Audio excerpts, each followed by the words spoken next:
Buenas noches, amados hermanos. Es un privilegio poder estar con ustedes una vez más en esta oportunidad. Eclesía, el grupo de pastores dispuestos para la proclamación del Evangelio desde San Juan Zacatepeques, les envía un saludo muy cordial y afectuoso a cada uno de ustedes, agradeciéndoles desde ya la sintonía por el estudio de la palabra del Señor. La semana pasada pues estuvimos hablando sobre los pobres en espíritu, que de ellos es el reino de los cielos. Hoy toca el versículo 4 que dice: bienaventurados los que lloran, porque ellos serán consolados. Antes de iniciar el estudio con nuestros hermanos pastores, queremos ponerlo en las manos del Señor, la vida de ellos, como también la vida de cada uno de ustedes. Oremos un momento, incline su cabeza en el lugar donde usted esté en esta hora. Nuestro bendito Dios y Padre, en esta hora venimos al trono de tu gracia agradecidos por un día más que tú nos permitiste, Señor, pasar, cada quien dedicado a lo que le tocó que hacer, Señor, y no hay duda, hoy de vuelto a casa, y tú has guardado a cada uno de nuestros hermanos como a nosotros mismos, tú nos has guardado, y hoy en este programa, Padre, deseamos de todo corazón que tú puedas ser glorificado a través de la enseñanza de tu palabra. Gracias por la oportunidad que tú nos das de poder trasladar esos estudios a nuestros hermanos que están en sintonía por cualquier medio, Señor. Te agradecemos mucho y oramos por cada uno de ellos también, por las situaciones que puedan estar pasando en esta hora, Señor. Rogamos, Padre amado, desde acá, que tú puedas bendecirlos y cuidarlos a cada uno. Hoy nos encomendamos en tus manos para el estudio de tu palabra y que pueda ser de edificación, no solo para ellos, sino que para nosotros mismos, Señor. Gracias porque obras de distintas maneras. Oramos en el nombre de Cristo Jesús, nuestro Señor. Amén y amén. Entonces queda tiempo para Pastor Abriel, que él inicia este estudio en esta hermosa noche. Dios los bendiga, mis hermanos. Buenas noches, bendiciones para todos. Qué gusto poder llegar a sus hogares a través de este medio. Y como ya hermano Ezequiel nos introdujo, estamos estudiando el Sermón del Monte y comenzamos con las bienaventuranzas. Hoy nos toca la segunda de ellas. La semana pasada la Nueva Traducción Viviente dice: Dios bendice a los que son pobres en espíritu y se dan cuenta de la necesidad que tienen de Él, porque el reino del cielo les pertenece. La Reina Valera dice: bienaventurados los pobres en espíritu, porque ellos es el reino de los cielos. Espero usted haya sido edificado la semana pasada a través de el estudio que se tuvo con base en estos temas. Hoy nos toca hablar en el capítulo 5, verso 4, bienaventurados los que lloran, pues ellos serán consolados. En esta versión de la Nueva Traducción Viviente dice: Dios bendice a los que lloran, porque serán consolados. Partamos primero del hecho de que el llorar es algo que alivia en muchas cosas. Cuando hay mucha presión, a veces hay gente que se abstiene de llorar, eso provoca incluso hasta enfermedades. El lloro no es tan dañino como pensamos, y algunos prefieren no llorar porque piensan que el llorar es una muestra de debilidad, y no es así, no es precisamente eso. Creo que lo más importante no es el llorar o no llorar, sino la razón por la que se va a llorar o la razón por la que no se debe llorar. Y creo que eso es algo de lo que se va a hablar el día de hoy. Como ya se ha comentado y se ha dicho antes, es claro para todos nosotros que es una paradoja, una contradicción en sí misma decir que las personas que lloran deben ser consideradas bienaventuradas, porque es como que si dijéramos felices los infelices. Ay, qué feliz que está sufriendo, ¿verdad? O qué dicha que está sufriendo. No es esa la idea del escritor, del evangelista Mateo, que nos presenta esta manera de narrar la historia. El lloro del que habla Cristo en este pasaje es una señal de desolación, de miseria, de desconsuelo, de profunda tristeza, no de gozo. Esa es la realidad. Es una situación donde uno se siente solo, uno se siente impotente, uno vive desconsolado y una tristeza que puede amargar un día o crear lamentación en nosotros. Entonces podemos entender que Cristo está diciendo que los que lloran deben ser considerados afortunados, pero ponga atención a esto, no a causa de que están sufriendo o de su presente situación o su presente aflicción, sino a causa del resultado que será la consolación, del beneficio de recibir consolación. No podemos experimentar el consuelo de Dios si no estamos en medio de una adversidad. Eso es más o menos lo que el Señor le está dando a entender acá.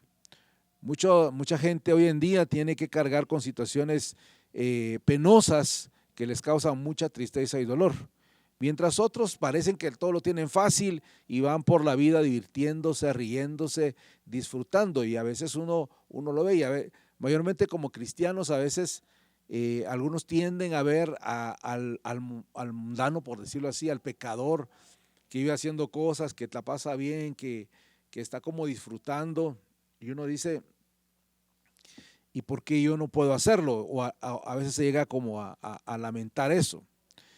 Pero déjeme decirle esto, el Señor Jesucristo, al ver estos dos grupos, del que sufre y aquel que la tiene fácil, nos asegura que es mucho mejor llorar ahora y aquí, y al final conocer el consuelo de Dios.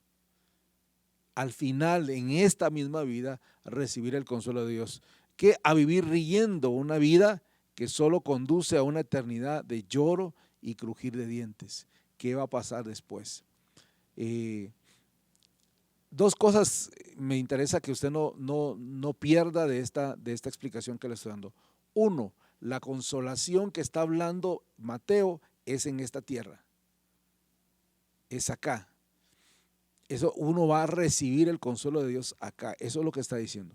Y dos, cuando se comenta de aquellos que viven bien, pero ellos lo que no van a tener es consuelo allá, porque aquí viven esperanzados o su manera de ser trata de ocultar su verdadero sufrimiento y vivir una vida de diversión, pero al final su desastre va a ser al final, donde será el lloro y el crujir de dientes. Es importante que distingamos también las formas de llorar y que no todas ellas recibirán consolación. Le pongo dos ejemplos. El niño que llora de rabia cuando sus padres no le compran lo que pide, eso es un berrinche. Está llorando, pero es un berrinche. Algunos adultos lloran al ver frustradas sus ambiciones, que también pareciera ser un berrinche de adulto, alguien que está frustrado por lo que no puede hacer. Detrás de muchas lágrimas hay sentimientos de envidia, de odio, de orgullo, de heridas o un egocentrismo herido. Cristo no está diciendo que todos los lloros serán completados o satisfechos o consolados. Al contrario, algunos de ellos muy claramente no recibirán consolación. Eso lo puntualiza el apóstol Pablo allá en 1 Corintios 7:10, cuando dice, la tristeza que es conforme a la voluntad de Dios produce un arrepentimiento que conduce a la salvación, pero la tristeza del mundo produce muerte. Es algo, hay una clara distinción de eso. Obviamente Jesucristo está hablando del lloro que es conforme a la voluntad de Dios, es decir, el lloro que llama la atención de Dios. A la luz de las demás escrituras podemos entender esto, y también del contexto inmediato de la bienaventuranza.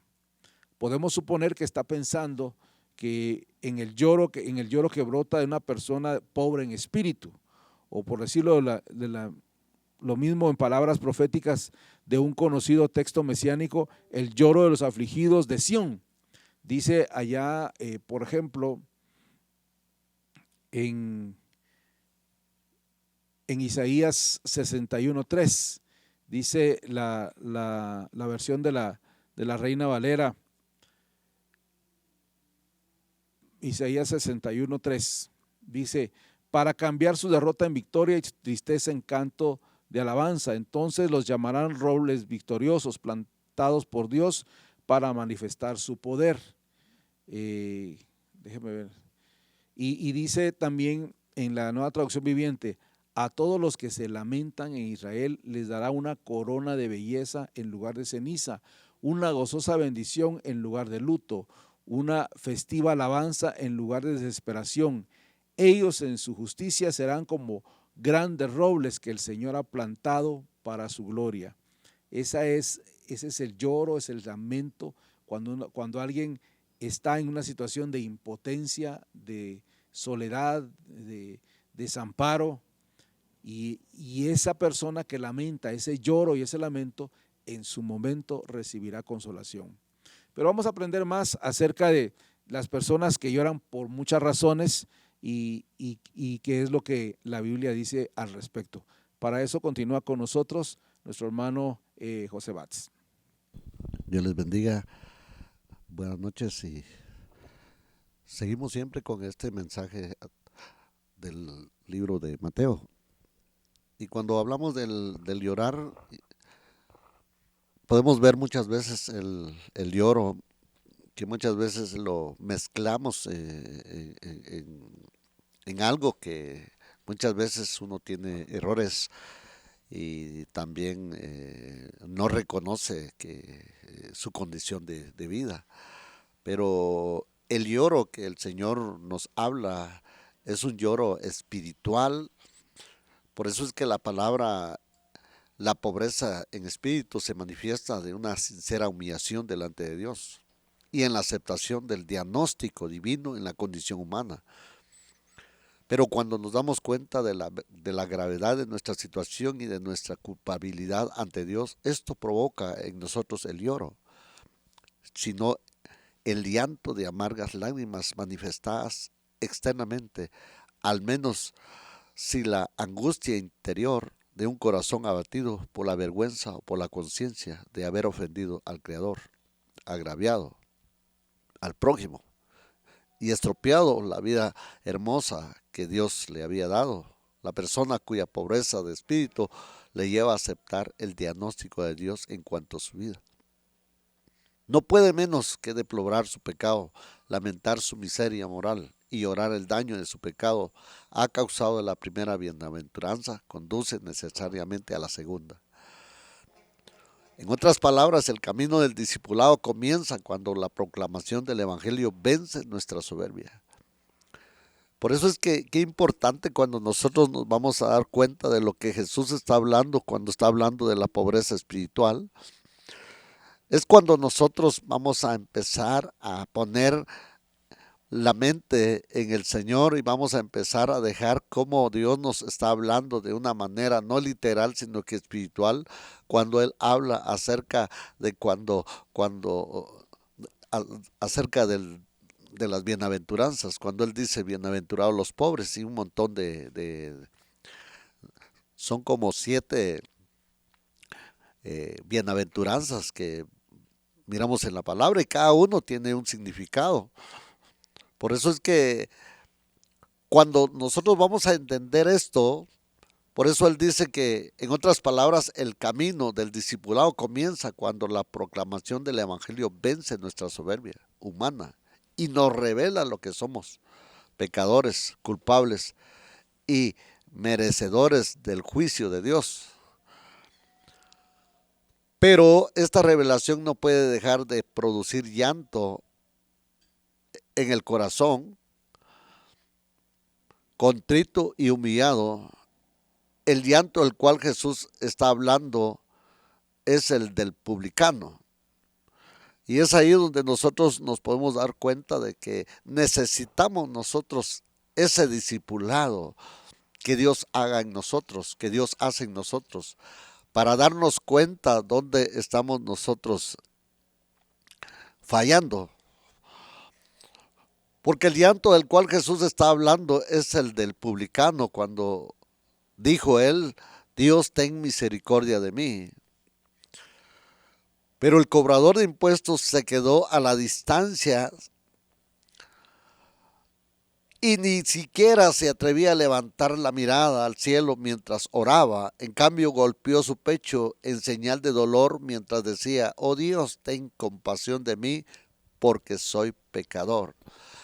Entonces, lo que nos dice la bienaventuranza es que cuando nosotros reconocemos de que realmente no tenemos otra salida, es cuando vamos a vernos de que somos indignos como este pecador, que él golpeó su pecho en señal de dolor mientras decía: oh Dios, ten compasión de mí porque soy un hombre pecador.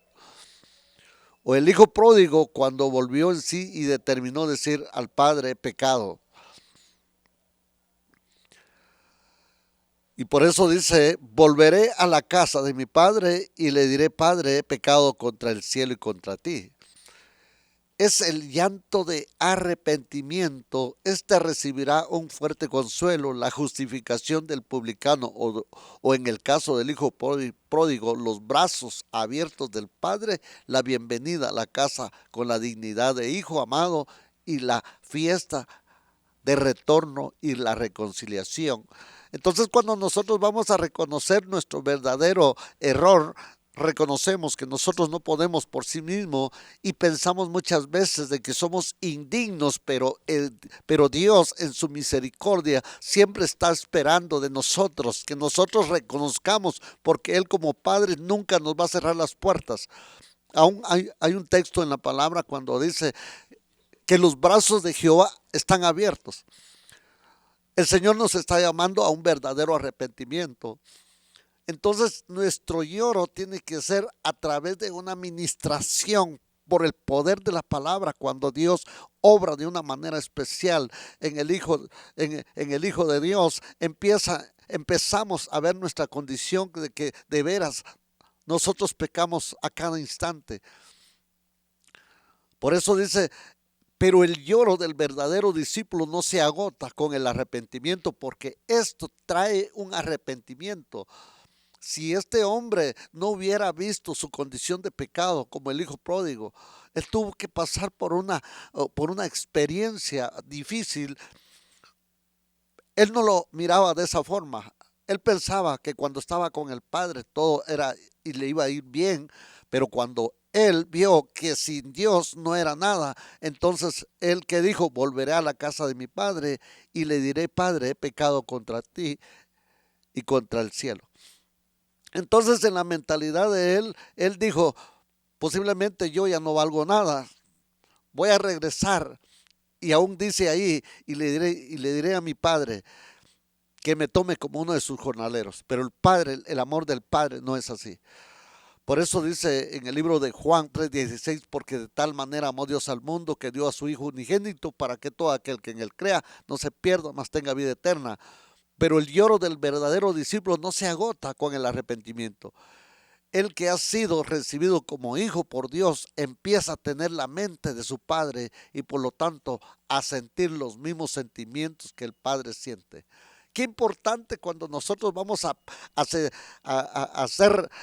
reconocer, porque esto va a traer consecuencias maravillosas en nuestras vidas, porque entonces se va a manifestar el verdadero amor que Dios ha derramado en nosotros. Entonces empieza el llorar el pecado y la perdición ajenos a la condición moral, espiritual y física de su prójimo. Despierta en él una compasión como la que vemos en Jesús. Entonces nosotros vamos a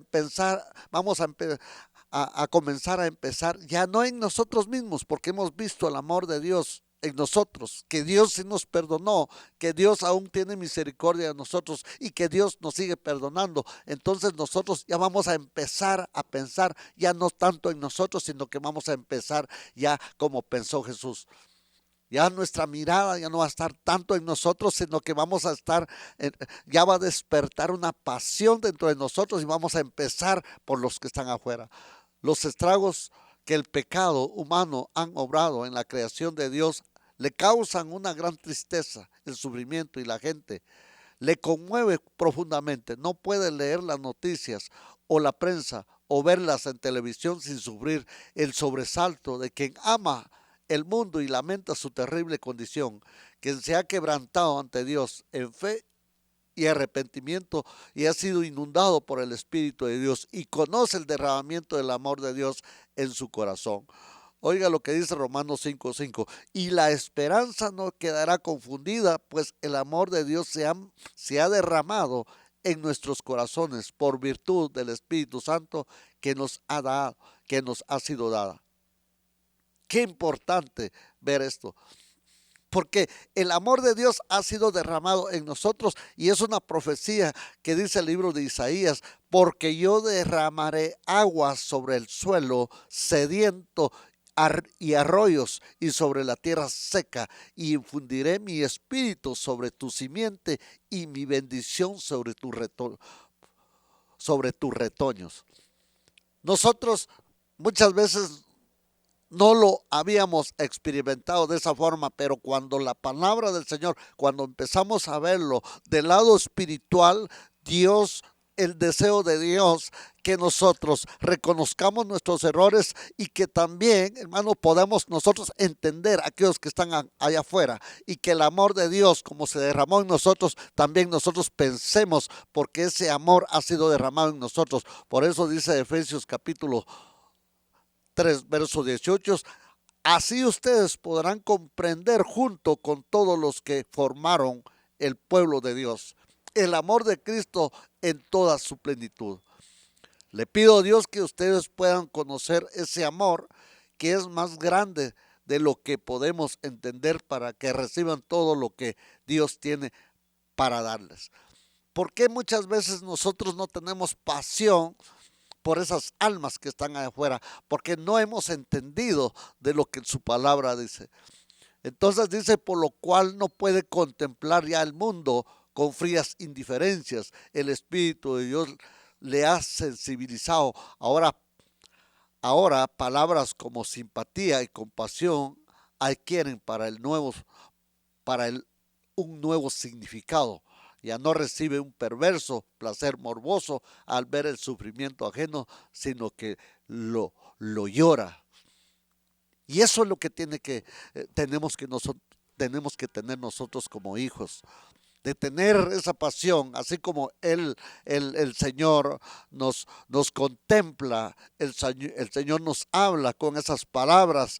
Así tenemos nosotros que pedirle a Él que Él despierte ese amor en nosotros para poder predicarlo a aquellos que lo necesiten allá afuera. Así es que, mi querido amigo, este mensaje es un mensaje muy precioso, y vamos a seguir con este mismo mensaje con nuestro pastor Bernabé.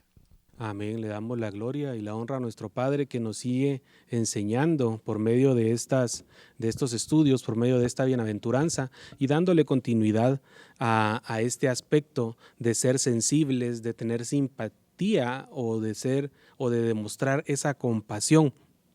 Definitivamente, como creyentes experimentamos esa sensibilidad, no solo de nosotros mismos, de poder sentirnos afortunados de recibir ese consuelo de parte del Señor, sino tener esa sensibilidad. Explícitamente esta parte podríamos entenderlo de llorar la rebeldía e incredulidad de nuestros contemporáneos y su negación por acatar la voluntad de Dios y creer en el Evangelio.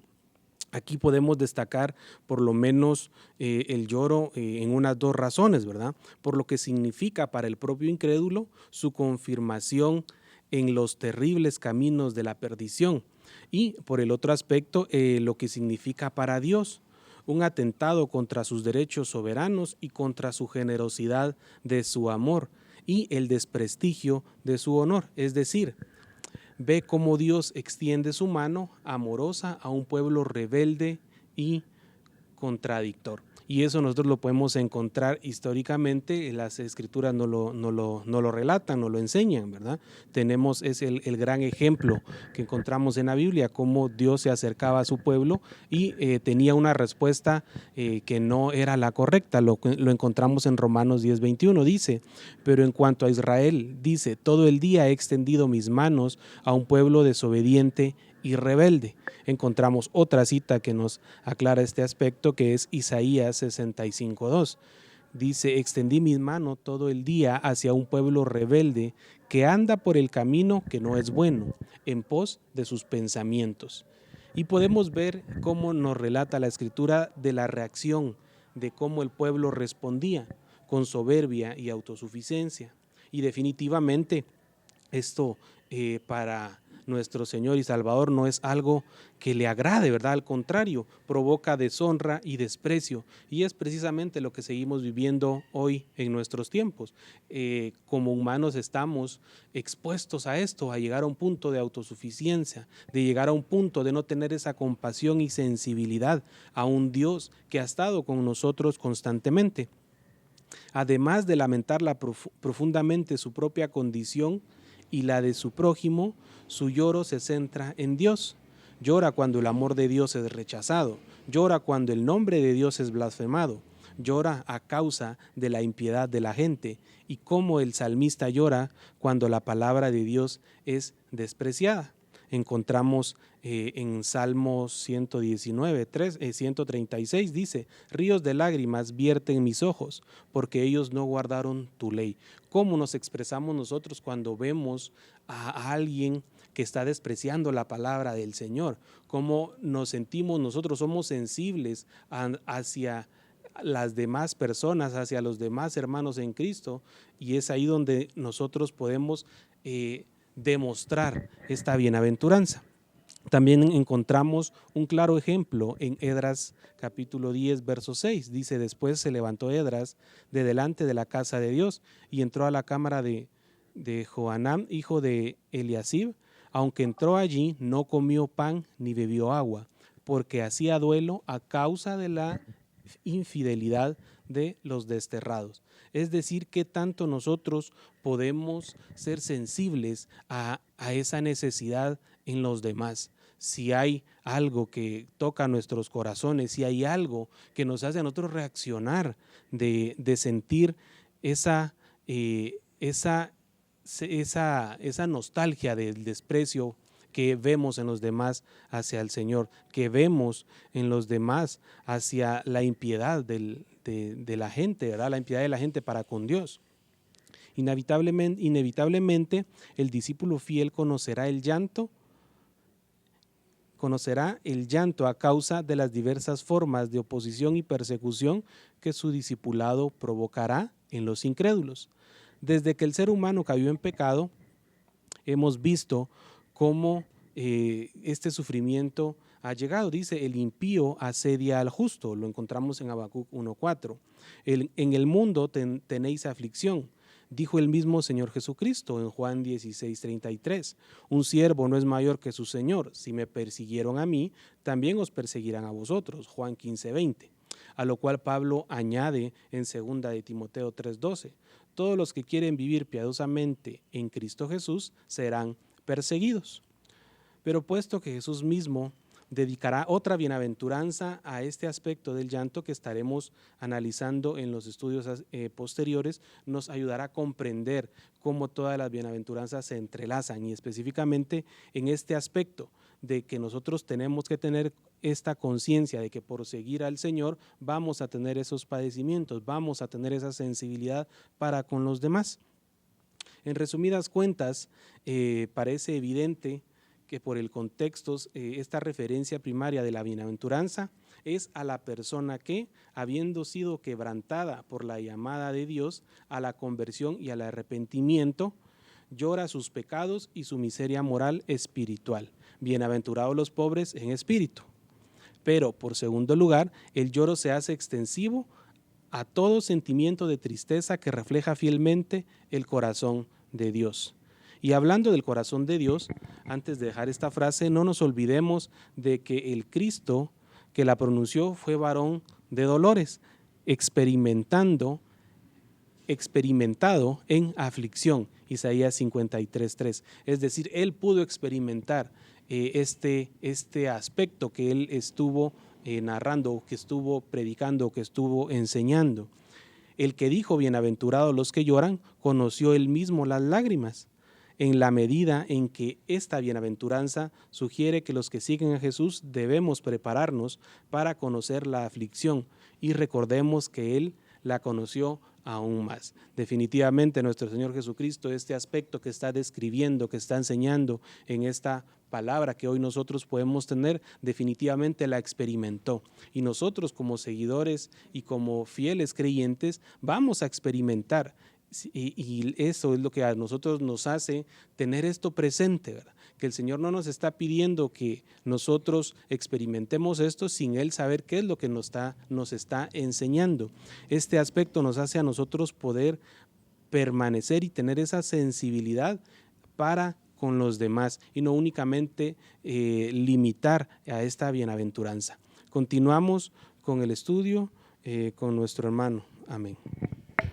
Muy buenas noches, estimados hermanos televidentes. Estamos analizando San Mateo 5 y versículo 4, que dice: bienaventurados los que lloran, porque ellos serán consolados.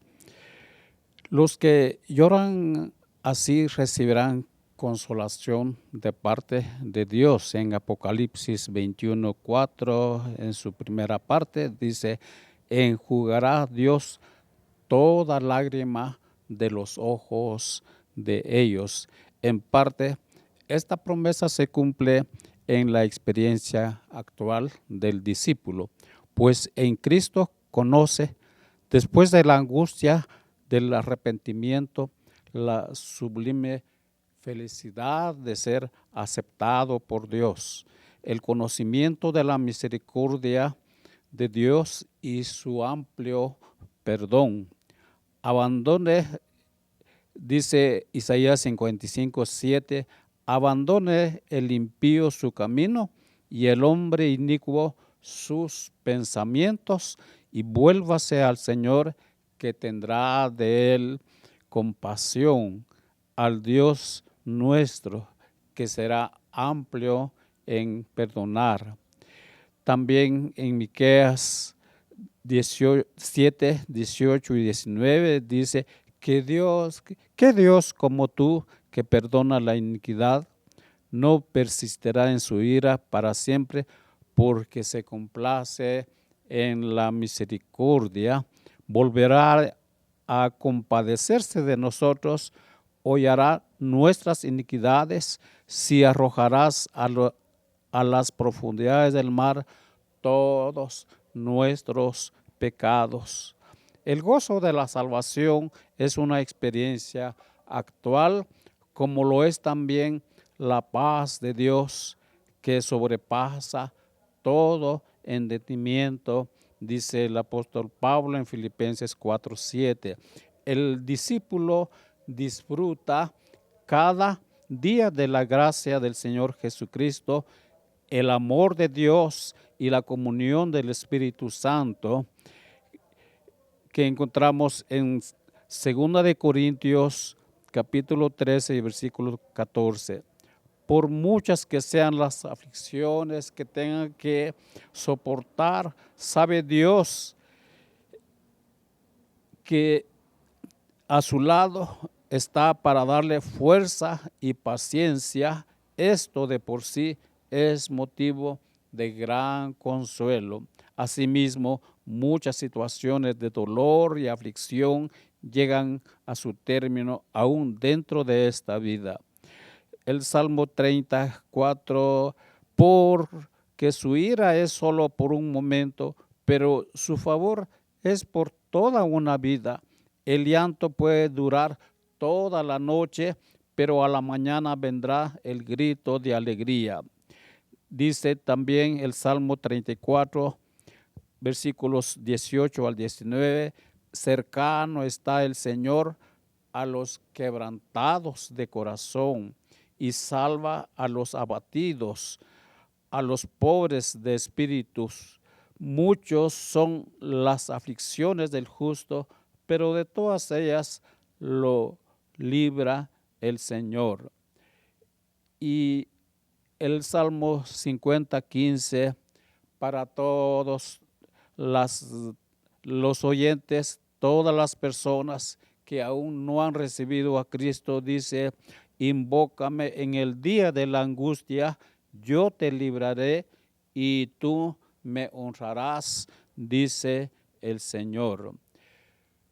Entonces, para todas las personas que están angustiados, que sufren ver las injusticias de los demás o de las personas que aún no quieren recibir a Cristo, llora por ellos, pero tengamos presente que serán consolados por el Señor mismo. Continúa esta lectura y su enseñanza, Pastor Eliseo. Que Dios les bendiga. Buenas noches. Qué importante poder estudiar el Sermón del Monte. Estamos en el verso 4 y qué importante poder recordar que son bienaventurados los que lloran, porque también recibirán consolación. Es seguro que pudiera ser, después de haber escuchado a mis hermanos, usted está allí frente a su televisor, quizás llorando por alguna situación en la vida. Tenemos que entender de que el llanto humano es el resultado de nuestra miseria humana en este mundo. Y mucho más cuando entendemos que en base al pecado que absorbe la vida humana no podemos de algún modo sobresalir de ello, a menos alcanzar la gracia de Dios. Y qué bueno para todos aquellos que hemos alcanzado esa gracia de Dios, y en el sufrimiento tenemos que decir que hay consuelo. Esa parte es bien importante dentro de nuestro estudio de esta noche, tener el consuelo. Dice Mateo 11, 28 y 29, venid a mí, todos los que estáis muy cansados y cargados, y yo os haré descansar. Tomad mi yugo sobre vosotros y aprended de mí, y hallaréis descanso para vuestras almas. Esa parte es bien importante. El apóstol Pablo, en una de sus experiencias vividas, en la carta a los Corintios, en su segunda carta, capítulo 12, 9 en adelante, él menciona que en su sufrimiento, en sus luchas, 3 veces le rogó a Dios, le oró, le pidió. Muchos concuerdan que es un problema de ojos, y estuvo él orando al Señor. Sin embargo, no hubo respuesta para una sanidad completa. Sin embargo, escuchó estas palabras que voy a leer textualmente. Él me ha dicho, te basta mi gracia, pues mi poder se perfecciona en la debilidad. Por tanto, muy gustosamente me gloriaré más bien en mis debilidades, para que el poder de Cristo more en mí. Por esto me complazco en las debilidades, en los insultos, en privaciones, en persecuciones y en angustias por amor a Cristo, porque cuando soy débil, entonces soy fuerte. Qué bueno poder descansar en el sufrimiento, en las luchas, en el lloro, poder descansar en Cristo. Saber que Él tiene la mejor solución para cada uno de nosotros. Además, el discípulo sabe que nunca sufre en vano, sino que el Señor sabe traer fruto de sus aflicciones, tanto en su propia vida como en beneficio de los demás.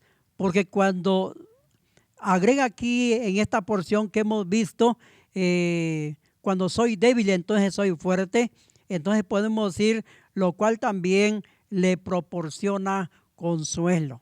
Todas estas cosas padecemos por amor a vosotros. Esta aflicción leve y pasajera produce un eterno peso de gloria que sobrepasa toda comparación. Así dice la carta 2 Corintios 4, 15 y 17. Pablo agrega a decir que lo que sufrimos, el lloro de este mundo, es una leve tribulación que produce un cada vez más excelente y eterno peso de gloria. Y Romanos 5:3 dice, nos gloriamos en las tribulaciones, sabiendo que la tribulación produce paciencia.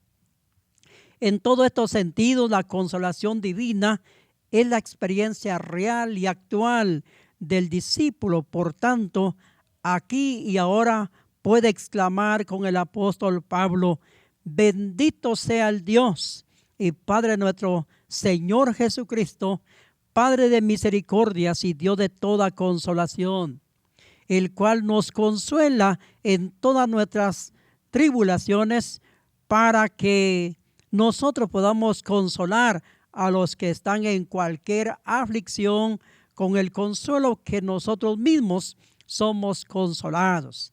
Así lo dice 2 Corintios capítulo 1, 3 y 4. Pero con todo, el pleno cumplimiento de esta consolación muchas veces no es solo para esta vida, sino también para la plena manifestación del reino en el día de Cristo. Entonces ya no habrá muerte, ni habrá más duelo, ni clamor, ni dolor, porque las primeras cosas han pasado. Apocalipsis 21, 4. Y qué importante entonces que el discípulo mirará hacia atrás y va a considerar qué pequeño fue su llanto en comparación con la consolación eterna, según 2 Corintios 4, 17. Entonces el llanto se dará ante una plenitud de gozo que nunca se desvanecerá, y el discípulo conocerá deleites a la diestra de su Señor para siempre. Salmo 16, 11. Agrega, entonces contemplará en justicia el rostro de Dios. 17:15 de Salmo, como también Mateo 5:8 y Apocalipsis 22:4. Y estará satisfecho, plenamente consolado cuando contemple la imagen de Dios. Mis hermanos, qué importante poder saber entonces que si por alguna razón en esta oportunidad usted está pasando por el lloro en cualquier nivel y en cualquier aspecto, tenemos consuelo en la palabra de Dios. Siempre habrá un consuelo en ello. Los textos citados por mis hermanos, la explicación dada en esta noche nos lleva al consuelo, el saber que en esta vida vamos de paso y que de alguna manera el sufrimiento está presente en la vida de todos los seres humanos, especialmente los creyentes. Pero lo bueno es saber que tenemos consuelo en Él. Si en esta oportunidad usted está pasando una situación adversa, contraria, y no quisiera pasar allí, sin embargo, tenemos el consuelo de Dios. Ya lo dice 2 Corintios capítulo 1, 3 y 4, que tenemos el consuelo del Padre de toda consolación. Así que queremos cerrar hoy orando. Queremos cerrar clamando a Dios, pidiendo por la vida nuestra. Así que le invito a orar juntamente conmigo. Bendito Dios, en esta oportunidad, después de haber escuchado a mis hermanos y poder explicar, Señor, esta parte de bienaventurados los que lloran, porque ellos alcanzarán también consolación. Esa parte es importante porque es futura, Señor, pero lo que está diciendo es que necesariamente tenemos que pasar por el lloro. Y, Señor, todos los seres humanos, los creyentes, pasamos por esa experiencia, aunque no la quisiéramos. Y hoy queremos orar, Señor, por tu hijo, tu hija, el joven, la señorita, el adulto que está pasando por una etapa crítica. Quizás hoy está llorando, Señor, su situación. Hemos encontrado consuelo en tu palabra.